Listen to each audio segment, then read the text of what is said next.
Hi everyone, welcome back to this series of episodes on discipline in the classroom. In the previous episode, I gave a quotation: discipline is the refining fire by which talent becomes ability. So we have the talent should be placed on a platform for reaching the goals in life, for which knowledge, skill have to be acquired, for which focus is required, behavior should be appropriate, for which attitude and passion are important. This is what we said in the previous episode. Without discipline, the mind will not focus. Next time when you are in the classroom, or parents when you are in the house, notice how the children behave. There are two types of behaviors: functional and dysfunctional. Functional behaviors will help to reach the desired outcome. Dysfunctional behavior will stop the outcome. Right? So, what is so great about discipline and what is so great about attitude? Now, all of us want 100%. So 100 out of 100 is everybody, that's what everybody wants. There are two words. One is the word discipline and another is the word attitude. You give a number from the English alphabet, right? In discipline, D is the fourth letter, I is the ninth letter, S is the 19th letter. So you give the number and add up, you will get 100.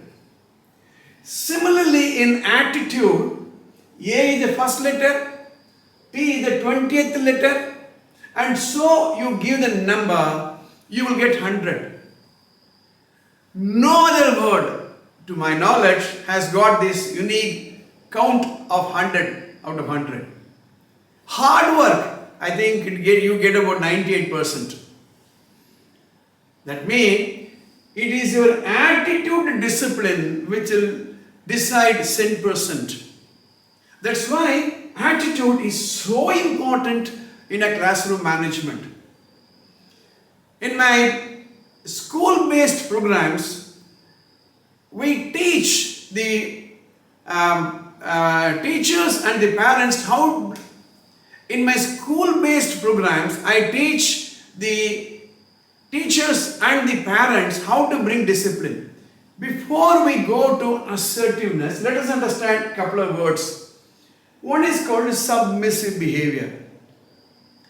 In a submissive behavior, you throw up your hands and say, sorry, I'm not able to control my child, right? And I am helpless. What can I do? I'm only a teacher. I'm not the principal.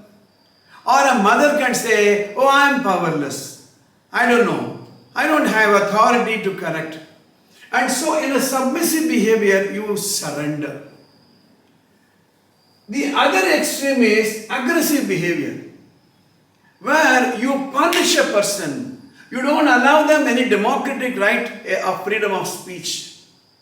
Aggressive behavior. Maybe a couple of episodes later, we'll explain this aggressive behavior and submissive behavior. In between, you have the golden meal called assertive behavior. So, you are neither submissive nor you are aggressive. You recognize that you have a right to make your points clear. Right? That is called assertive behavior. That means, in a submissive behavior, you maintain relationship. You don't antagonize your children. They love you. Right? And you avoid a problem. In an aggressive behavior also, you get immediately conformance. But ultimately, in aggressive behavior, you lose. In a submissive behavior, you lose. In an assertive behavior, it's a win-win situation. Before going into assertion, let's understand a couple of words. Attitude. I explained to you, attitude is very, very important. Alright, discipline itself is an attitude. Right? Obedience is an attitude. Respecting elders is an attitude. Right? Another word is emotions. A water bottle has no emotion. Right? A chair and a table, they do not have an emotion. You can manipulate them. Emotions. But children have emotion. You have other things they call feelings. You should understand what feelings are. Maybe in some of my future episodes, I will explain the difference between emotions and feelings. Now, these words are very, very important. Right? Without understanding the attitude, emotion, feelings, you won't be able to bring about discipline. Whether you are a teacher or a parent. Right? You should also understand parenting. What is parenting? Parenting is not just giving the facilities to your child. It is not just bringing up children. Parenting is a very heavy responsibility. In fact, I keep saying that out of 24 hours, maximum a child could be in a classroom maybe for about 6 or 7 hours. And in that 7 hours, the child will be in direct supervision of a teacher maybe for about 3 hours or maybe 4 hours. If you take out the children on the corridor, restroom, playground, library, lab, right? So parents play a very, very important role in the disciplining of children. And also training. Training for discipline is very, very, very important. In my workshop, I'll be able to explain these things to various games.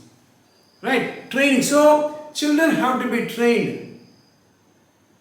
Like the way you train them to walk, the way you train them to eat, the way you train them to use the restroom, to have a bath, right?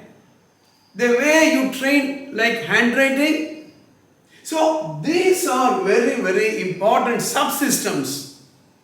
Now, as we go ahead, we're going to discuss on what is assertive discipline. So how do you combine assertiveness with the discipline? What is that Lee and Cantor model? We'll do it in the next episode. If you are not subscribed to the channel, please do subscribe, press bell button, and if you have got amendment, and if you have got any comments, please post in the comments box.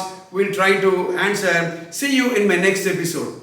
ABS Vidya Mandir, Thiruvallur.